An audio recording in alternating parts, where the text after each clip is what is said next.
barpa alıp unuttu sözünde kör barpa dep koyatsa Amerika'nın da bir okulunda başının menisi barpa alıp sözleri çok kullanılmıştı.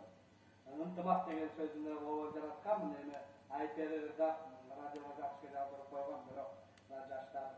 çındıklas menen көңүл koyup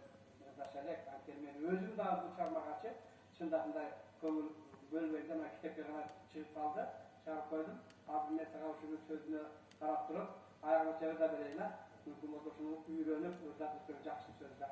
жақсы söz unutmağa çağıralım.